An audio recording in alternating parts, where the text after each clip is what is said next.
Exam अब नहीं होंगे, उनको इंटरनल के बेस पे पास कर दिया जाएगा, लेकिन 12th क्लास को पढ़ाई करनी पड़ेगी, ठीक है।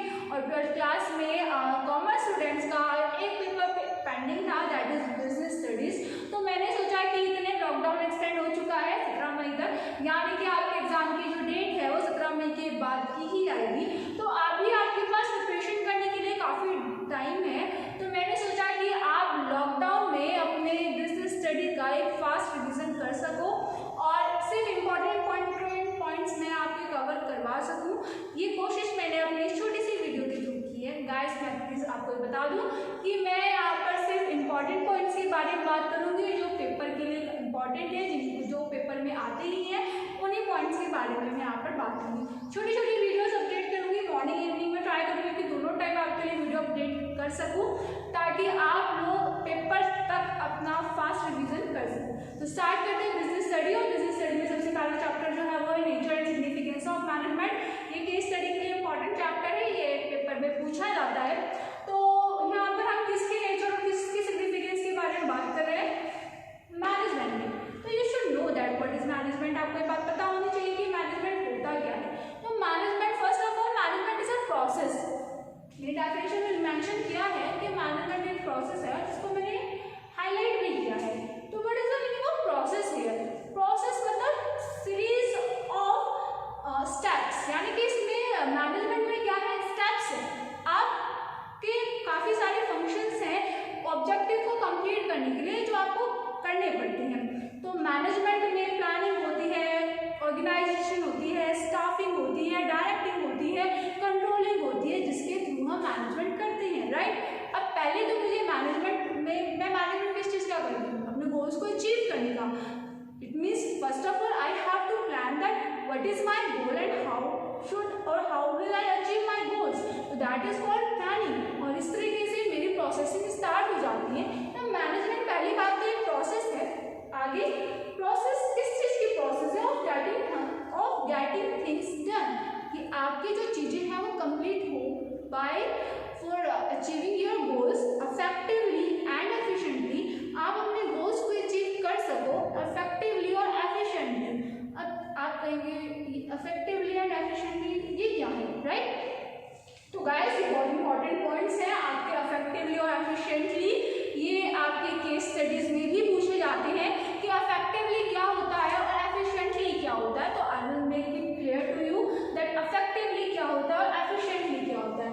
तो इफेक्टिवली का मतलब होता है कि whatever you are doing of for your achieving goals that should be completed on time, यानी कि आपने जो भी टास्क किया है, जो भी आप काम कर रहे हैं, जो भी आपके गोल्स हैं, वो टाइम से कंप्लीट हो। मतलब कि आप टाइम ड्यूरेशन का ध्यान रखें अपने गोल्स को अचीव करते हुए, that means you are effective. और एफिशिएंसी क्या कहती है, that whatever you are doing you should try with maximum utilisation of resources and with minimum cost, यानी कि जो भी आप कर रहे हैं काम, उसमें जो रिसोर्सेज आप यूज कर रहे हैं, you should maximise use your resources. आपको अपने रिसोर्सेज को मैक्सिमम यूज करना है और वहाँ पर अपने कॉस्ट को, अपने खर्चे को मिनिमम करना है। इससे क्या होगा, इससे आपका प्रॉफिट जो है वो बढ़ जाएगा। अब मैं कोई प्रोडक्ट बना रही हूँ जिसकी मार्केट में मैं 10 रुपये की सेल कर रही हूँ और उसमें मैंने एक्सपेंसेस 6 रुपीज़ के लगा रखे हैं, इट मीन्स मेरा वहाँ पे प्रॉफिट 4 रुपये। अब मैं उस काम को और एफिशिएंसी से करती हूँ, वहाँ पर मैंने अपने कॉस्ट को 6 रुपये से घटाकर 5 रुपये कर दिया। तो उससे मैंने क्या किया, यहाँ पर अपना प्रॉफिट बढ़ा दिया। जहाँ पर मैं 4 रुपये कमा रही थी, अर्निंग कर रही थी, अब मैं वहाँ पर 5 रुपये की अर्निंग कर रही हूँ। तो एफिशिएंसी वर्क आपको प्रॉफिट जनरेट करने में मदद करता है और इफेक्टिवली कहता है कि आप अपने काम को टाइम से करें। This is the first point. Second point कहता है कि यहाँ पर इफेक्टिवली में आप सही काम करें, मतलब you should decide, you should choose that way which is correct for achieving goals, यानी कि आप पहले से वही काम को करें जो सही है उस गोल्स को अचीव करने के लिए। एफिशिएंसी कहती है आप काम को सही तरीके से करें, यानी कि जो भी वे आपने चूज किया है अपने टारगेट को अचीव करने के लिए, उसमें वेस्टेज ना हो, कॉस्ट ज़्यादा ना लगे। दैट इज मीन्स कि आप काम को सही तरीके से करें। और इफेक्टिव बोलता है कि आप काम को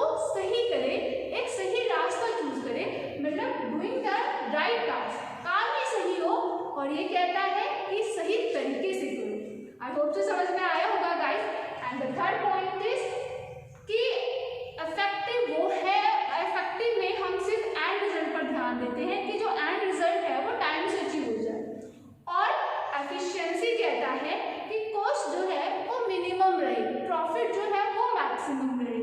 तो अब मैनेजमेंट क्या कहता है? मैनेजमेंट कहता है कि if you seriously want to manage your organisation और फॉर योर अचीविंग गोल्स, तो आपके दोनों की जो रिलेशनशिप है वो मेंटेन रहनी चाहिए। मतलब आपका काम इफेक्टिवली भी हो और एफिशिएंटली भी हो। आप काम को टाइम से भी करो लेकिन कॉस्ट को भी मिनिमम रखो। आप सही काम भी करो और उसको सही तरीके से भी करो। आपका एंड रिजल्ट टाइम पे कंप्लीट होना चाहिए लेकिन वहां पर आपको कॉस्ट को भी ध्यान में रखना है। फॉर एग्जाम्पल इसमें केस स्टडीज कैसे आ जाती हैं, जैसे कि किसी भी कंपनी का आपको नाम दे दिया और बताया कि भाई इसको टारगेट दिया गया था कि कितने टाइम लिमिट में आपको यहाँ पर काम करना है, तो वहाँ पर उस कंपनी ने टारगेट तो अचीव कर लिया लेकिन कॉस्ट थोड़ा एक्सपेंस बढ़ा दिया, या फिर वो टाइम से उसको कंप्लीट नहीं कर पाया लेकिन उसको कॉस्ट को मिनिमम कर दिया। तो यहाँ पर कौन सी चीज़ उसने फॉलो नहीं करी, क्या उसको करना चाहिए था, तो क्या चीज़ मैनेजमेंट का कौन सा पार्ट वो नहीं पूरा कंप्लीट कर पाया। तो इस तरीके की स्टडीज वहाँ पर पूछी जाती हैं। तो ध्यान रखिए कि मैनेजमेंट में effectively and efficiently there should be relationship between them. वहाँ पर एक रिलेशनशिप मेंटेन रहनी चाहिए। मैनेजमेंट किसी एक चीज़ से नहीं चलती, मैनेजमेंट में इफेक्टिवली भी होना पड़ता है और मैनेजमेंट में एफिशिएंटली भी होना पड़ता है। आई होप सो ये छोटा सा पॉइंट था आपको समझ में आया होगा। यही आपके मैनेजमेंट की डेफिनेशन भी है, जो सिर्फ इतना कहती है कि आप जो भी प्रोसेस कर रहे हैं, मैनेजमेंट एक प्रोसेस है चीज़ों को कंप्लीट करने की, getting things done for achieving your goals efficiently and effectively. I hope so आपको समझ में आया होगा। आगे बात करते हैं कि मैनेजमेंट के फीचर्स क्या हैं, what are the features of management. तो सबसे पहला और फीचर्स भी आपके केस स्टडीज के लिए इम्पोर्टेंट है, आती है पेपर में। इम्पॉर्टेंट की जो केस स्टडीज है वो मैं बता दूंगी कि भाई केस स्टडीज में कौन से फीचर ज़्यादा इंपॉर्टेंटली आते हैं। तो पहली बात तो मेन फीचर है कि मैंने जैसे स्टार्टिंग में डेफिनेशन में बताया था कि मैनेजमेंट जो है वो गोल ओरिएंटेड प्रोसेस है। आप गोल को सेट करने, गोल को कंप्लीट करने के लिए, गोल्स को अचीव करने के लिए चीज़ों को मैनेज करते हो। अपनी में बात करते हैं तो स्टार्टिंग से हम अब तक जहाँ पर भी हैं हमारे गोल सेट कर दिए गए थे पहले से कि पहले फर्स्ट क्लास पास करनी है, सेकंड पास करनी है, 11th क्लास पास होकर 12th में जाना है, 12th के बाद हमें ग्रेजुएशन कंप्लीट करनी है। तो हमारे गोल सेट है, उसके बाद जॉब करनी है या फिर हमें यहाँ ये चीज़ें अचीव करनी है।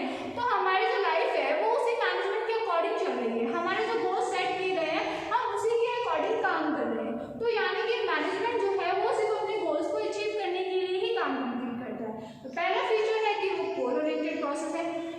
दूसरा जो फीचर है वो कहता है कि मैनेजमेंट जो है वो परवेसिव है। अब you will say that what is the meaning of pervasive है, राइट? तो परवेसिव का मतलब होता है यूनिवर्सल। दैट इज मैनेजमेंट सिर्फ एक ऑर्गेनाइजेशन के लिए नहीं है, मैनेजमेंट एक स्कूल में नहीं है, मैनेजमेंट एक पॉलिटिकल पार्टी में नहीं है, मैनेजमेंट हर जगह पर है। मेरी लाइफ में अगर मैंने कोई गोल सेट किए हैं और उसको काम कंप्लीट करने के लिए जो मेरी प्रोसेसिंग है और मैं उसको फॉलो कर रही हूँ, मेरी लाइफ में मैनेजमेंट है। आपके घर में पूरा जो रूटीन आपका घर का वालों का सेट है तो वहाँ पर भी एक मैनेजमेंट है। एक स्कूल में मैनेजमेंट है, ऑर्गेनाइजेशन में मैनेजमेंट है, और सिर्फ एक तरीके की ऑर्गेनाइजेशन में मैनेजमेंट नहीं है। हर अलग अलग ऑर्गेनाइजेशन में, हर अलग अलग कंपनी में अलग अलग तरीके का मैनेजमेंट है। पूरी कंट्री में मैनेजमेंट है, यानी कि मैनेजमेंट जो है वो यूनिवर्सल है। हर कोई मैनेजमेंट फॉलो करता है, हर कोई मैनेजमेंट करता है। The second thing is, the third point is that is management is multi dimensional. The important point case study में आता है कि जो मैनेजमेंट है वो मल्टी डायमेंशनल है। और what is the meaning of multi dimensional है? यानी कि जैसे कि मैंने बताया कि मैनेजमेंट परवेसिव है, यूनिवर्सल है, हर कोई फॉलो करता है मैनेजमेंट को। तो वहीं पर मैनेजमेंट मल्टी डायमेंशनल भी है, यानी कि एक ऑर्गेनाइजेशन की अगर मैनेजमेंट है तो वो पर्टिकुलर सिर्फ एक पर्टिकुलर चीज़ के लिए मैनेजमेंट नहीं है। एक ऑर्गेनाइजेशन के अंदर भी अलग अलग डायमेंशन बनाई गई है और उसमें भी अलग अलग मैनेजमेंट होता है, जिसके 3 इंपॉर्टेंट पॉइंट्स हैं।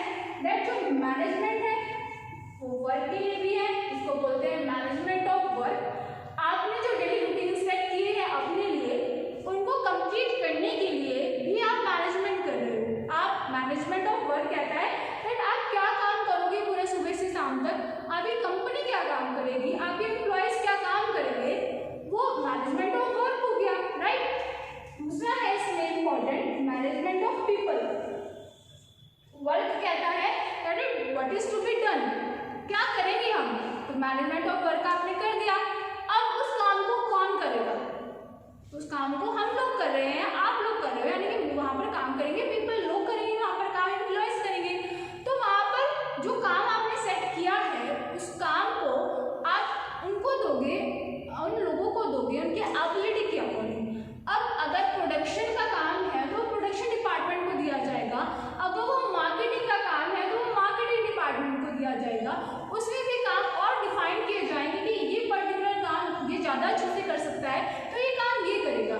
तो वहाँ पर आपने काम डिसाइड करा मैनेजमेंट ऑफ वर्क में, फिर वहाँ पर आप मैनेजमेंट ऑफ पीपल में ये डिसाइड करोगे कि जो काम आपने डिसाइड किया है वो काम कौन कर रहा है, bye whom the work is to be done, that is management of people। जैसे कि अभी बताया कि मैनेजमेंट ऑफ पीपल में हमने वर्क में हमने डिसाइड कर लिया कि काम कौन कर रहा है और काम क्या काम करना है। मैनेजमेंट ऑफ पीपल में हम डिसाइड करते हैं कि काम कौन करेगा, तो मैनेजमेंट। और थर्ड पॉइंट आता है management of operation. Management of operation क्या कहता है, काम क्या काम करना है डिसाइड हो गया, कौन करेगा डिसाइड हो गया, अब काम भी तो होगा, तो यानी कि इन दोनों का मिक्सचर होता है मैनेजमेंट ऑफ ऑपरेशन, जिसमें कि काम और पीपल दोनों मिलकर चलते हैं।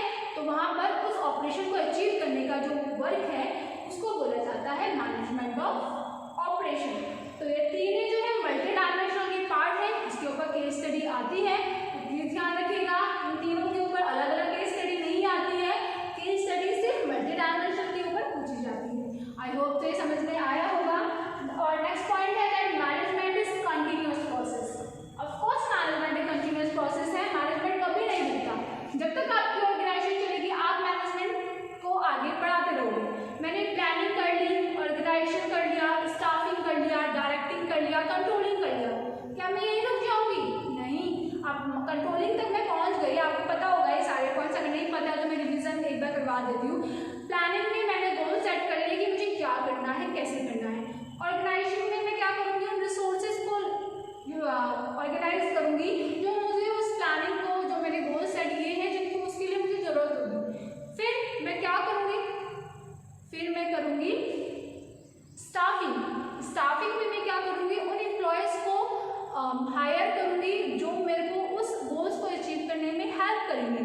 फिर मैं डायरेक्टिंग पर जाऊँगी, जिससे मैं डायरेक्ट करूँगी कि किसको क्या काम करना है और कैसे करना है। Then the last step is controlling, जिसमें मैं कंपैरिजन करूँगी कि जो मैंने प्लानिंग किया था वो मेरा किस हद तक और कितना अचीव हुआ और नहीं हुआ। तो वहाँ पर कंट्रोलिंग के बाद मैं कुछ पॉइंट्स निकालूंगी अपने कि इस पॉइंट ने मुझको सक्सेस दिया, इसने नहीं दिया, उस हद तक गोल अचीव हुए, उस हद तक गोल अचीव नहीं हुए। तो इट मीन्स फिर मुझको नई प्रोसेसिंग स्टार्ट करनी पड़ेगी कि ठीक है ये प्लान अगर वर्क नहीं किया तो मुझे नई प्लानिंग बनानी पड़ेगी। तो यानी कि जो मैनेजमेंट है वो कभी ना रुकने वाली प्रोसेस है, मैनेजमेंट हमेशा कंटिन्यू चलती रहती है। अब आपके जो गोल्स थे लाइफ में, आपने गोल्स था कि भाई अब आपका गोल था कि 10th क्लास पास करनी है, 10th क्लास में अच्छे मार्क्स स्कोर करने हैं, करे नहीं करे ओके कोई बात नहीं, लेकिन क्या गोल्स वहीं खत्म हो गए, नहीं। अब 12th में पहुंच गए आप, जब आप 12th पास आउट कर लोगे तो क्या गोल्स वहीं खत्म हो जाएंगे, फिर आप जॉब के लिए गोल्स सेट कर लोगे। तो वही बात है कि मैनेजमेंट कभी नहीं रुकता, आपके गोल्स चेंज होते रहते हैं और जैसे जैसे गोल्स चेंज होते रहते हैं वैसे वैसे मैनेजमेंट भी चेंज होता रहता है, मैनेजमेंट भी आगे कंटिन्यू चलता रहता है। तो मैनेजमेंट एक कंटिन्यूस प्रोसेस है। नेक्स्ट, मैनेजमेंट एक ग्रुप एक्टिविटी है। मैनेजमेंट कभी भी सिंगल पर्सन का नहीं होता, मैनेजमेंट पीपल्स का होता है जिसमें काफ़ी सारे ग्रुप्स बने हुए होते हैं। एक ऑर्गेनाइजेशन की बात करूँ तो there are so many multiple groups, production का, मार्केटिंग का, फाइनेंस का, सेल्स का, उन सबको कोऑर्डिनेट करना, उन सबको मैनेज करना मैनेजमेंट है। तो अगर आप एक सिंगल पर्सन पूरी कंपनी ऑर्गेनाइजेशन चला रहा है तो वहाँ मैनेजमेंट की क्या जरूरत है। मैनेजमेंट की जरूरत तो वहाँ है जब काफ़ी सारे लोग हैं, सब अपना अलग अलग काम कर रहे हैं, लेकिन सबका गोल एक ही है, अपने ऑर्गेनाइजेशन के गोल्स को अचीव करना, तो उनको एक तरफ यूनाइट करना, that is called management.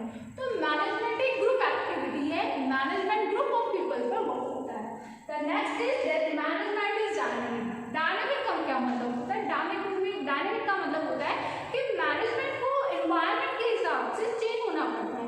Social environment, economic environment के हिसाब से मैनेजमेंट चेंज होता है। अब मैं पहले के एग्जाम्पल की बात करती हूँ, जैसे कि स्कूल्स में, कॉलेजेस में, बैंक में पहले काम करने के तरीके में और आज के काम करने के तरीके में बहुत चेंजेस आ गए। पहले बैंक जो है वो मैनुअली सारा काम करता था, लेकिन आज सब काम ऑनलाइन होता है।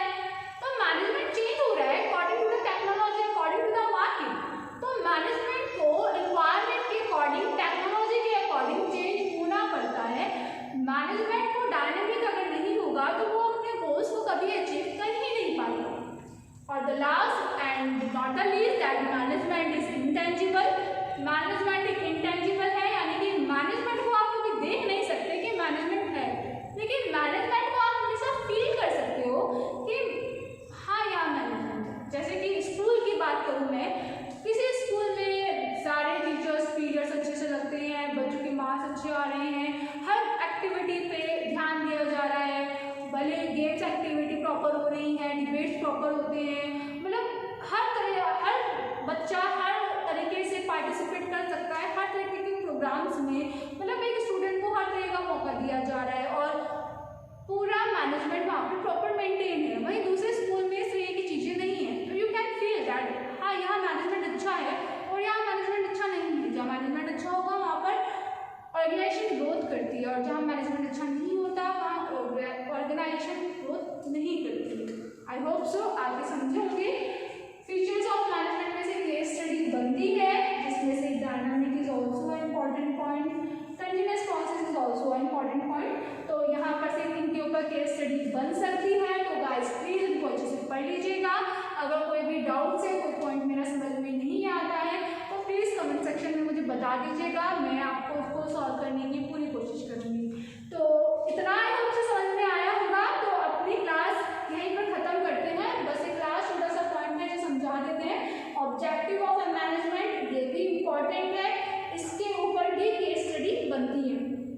अब मैनेजमेंट का ऑब्जेक्टिव क्या है, मैनेजमेंट के गोल्स क्या है। तो मैनेजमेंट के 3 लोगों के लिए ऑब्जेक्टिव है, एक ऑर्गेनाइजेशन के लिए, एक सोशल ऑब्जेक्टिव सोसाइटी के लिए, एक पर्सनल ऑब्जेक्टिव पर्सन के लिए। तो ऑर्गेनाइजेशन के लिए जो ऑब्जेक्टिव है, ऑर्गेनाइजेशन ऑब्जेक्टिव मतलब कि ऑर्गेनाइजेशन के लिए इसकी क्या ऑब्जेक्टिव है। तो ऑर्गेनाइजेशन के लिए एक मैनेजमेंट के सिर्फ 3 ही ऑब्जेक्टिव है। पहला ऑब्जेक्टिव जो है वो कहता है ऑर्गेनाइजेशन का सर्वाइवल। मैनेजमेंट का पहला मोटो क्या है कि जिस ऑर्गेनाइजेशन में वो है उसको एटलीस्ट सर्वाइवल स्टेज को क्रॉस कर दे, यानी कि उसको सर्वाइवल स्टेज पर लाकर खड़ा कर दे। इतनी अर्निंग उसकी हो जितना उसने कॉस्ट लगा दिया है। मैंने जितना बिजनेस में लगाया है मुझे उतनी अर्निंग अगर मिलती रहे तो मैं लॉस में नहीं हूँ। दैट इज मैं सर्वाइवल स्टेज पर पहुँच गई हूँ। The next stage is profit. अब मैं सर्वाइवल स्टेज पर कब तक रहूँगी, एक लिमिट तक, उसके बाद मुझे प्रॉफिट चाहिए। प्रॉफिट ताकि एक रीजनेबल प्रॉफिट, ज़्यादा नहीं बट रीजनेबल प्रॉफिट, मैं अपनी डिमांड को पूरी कंप्लीट कर पाऊँ और आगे अपने फ्यूचर रिस्क के लिए प्रिपेयर रह सकूँ और आगे अपने ग्रोथ के लिए सोच सकूँ। तो प्रॉफिट अर्न करना एक बिजनेस के लिए बहुत इंपॉर्टेंट पार्ट है। और तो थर्ड स्टेज ऑफ ऑर्गेनाइजेशन का गोल्स क्या है, दैट इज ग्रोथ। अब प्रॉफिट अर्न कर लिया तो एक अच्छे बिजनेसमैन को अपनी बिजनेस की ग्रोथ के लिए सोचना चाहिए, उस प्रॉफिट को सही जगह इन्वेस्ट करना आना चाहिए। अब ग्रोथ वो अपने ब्रांचेस बढ़ाकर भी कर सकता है, नए प्रोडक्ट्स को लॉन्च कर भी कर सकता है, अपने एम्प्लॉयज को बढ़ाकर भी कर सकता है। एक बिजनेस की ग्रोथ करना भी तो इम्पॉर्टेंट है। तो मैनेजमेंट के ऑर्गेनाइजेशन के लिए ये 3 गोल्स हैं। आई होप सो आपको समझ में आए होंगे। अब मैनेजमेंट के सोशल ऑब्जेक्टिव क्या है, मतलब कि सोसाइटी के लिए क्या ऑब्जेक्टिव है। तो यहाँ पर हम सब सोसाइटी में आते हैं, राइट। तो हमारे लिए क्या ऑब्जेक्टिव है कि ऑब्वियस ही बात है, जो भी नया प्रोडक्ट मार्केट में आ रहा है उसकी क्वालिटी अच्छी हो और वो रीजनेबल प्राइस पर अवेलेबल हो। सोसाइटी के लिए पहला और इम्पॉर्टेंट जो पॉइंट है एक ऑर्गेनाइजेशन का, वो एक मैनेजमेंट का, वो ये होना चाहिए और यही होता है कि जो भी प्रोडक्ट वो लॉन्च करे उसकी क्वालिटी अच्छी हो और दूसरा पॉइंट वो रीजनेबल प्राइस पर अवेलेबल हो। दूसरा पॉइंट जो है एक ऑर्गेनाइजेशन को एम्प्लॉयमेंट अपॉर्चुनिटी को जनरेट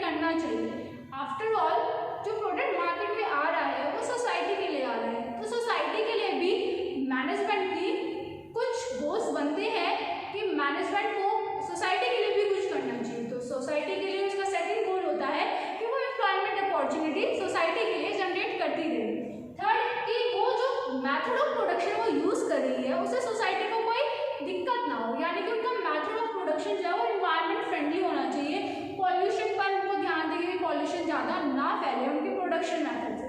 और the last point is financial support, वो कम्युनिटी को करे, टैक्स टाइम पर भरे, पब्लिक स्कूल्स पार्क्स बनवाएं, हेल्थ केयर, ब्लड कैंपिंग, इन सब चीज़ों पे ध्यान दें। तो सोसाइटी के लिए एक मैनेजमेंट के ये गोल सेट होते हैं। अब पर्सनल गोल्स क्या होते हैं मैनेजमेंट के? अब पर्सनल गोल्स पहले तो कौन है ये पर्सनल, मतलब पर्सनल मैनेजमेंट में, पर्सनल गोल्स में हम किसके पर्सनल गोल्स की हम बात करते हैं? तो मैनेजमेंट में कौन है? मैनेजमेंट में लोग हैं। लोग कौन है? एम्प्लॉयज़। तो पर्सनल ऑब्जेक्टिव में वो अपने खुद के पर्सनल एम्प्लॉयज़ के बारे में यहाँ पर बात करते हैं।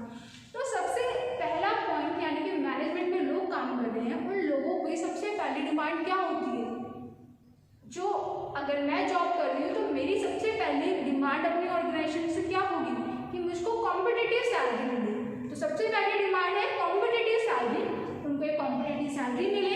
दूसरी, गुड और हेल्थी वर्किंग कंडीशन, यानी कि एक अच्छा एनवायरनमेंट मिले। अब मेरे को एक अच्छा और हेल्थी एनवायरनमेंट मिल रहा है, काम का प्रेशर हर जगह होता है, लेकिन वहाँ पर मेरे को प्रेशराइज के साथ साथ मोटिवेशन भी टाइम टू टाइम मिलती है, एप्रिशिएशन भी टाइम टू टाइम मिलती है, एक हेल्थी एनवायरनमेंट वहाँ पर है, तो मैं अपने काम करने में अपने 100% एफर्ट्स डालूंगी। और the last point but not the least, that is recognition मिले।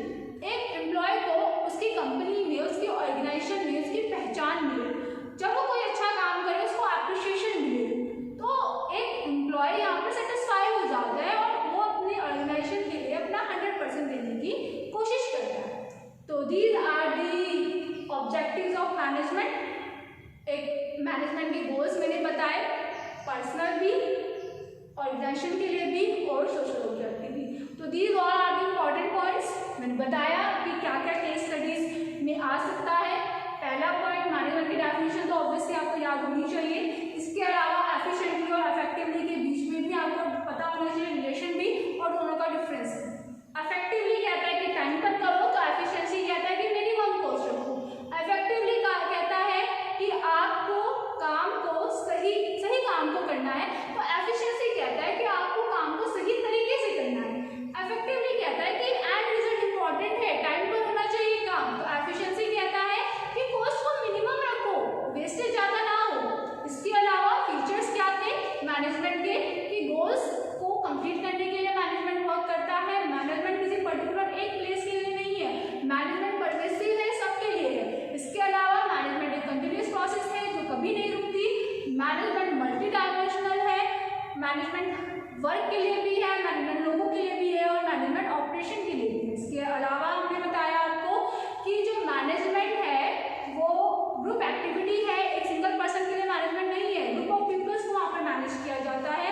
मैनेजमेंट डायनामिक है, मैनेजमेंट को चेंज होना पड़ता है एनवायरनमेंट के अकॉर्डिंग, सोसाइटी के अकॉर्डिंग, इकोनॉमी के अकॉर्डिंग। और last point but not the least, that management intangible है, आप उसको देख तो नहीं सकते बट फील उसको कर सकते हो कि कहाँ मैनेजमेंट है और कहाँ नहीं। इसके अलावा हमने लास्ट बात की ऑब्जेक्टिव ऑफ मैनेजमेंट की।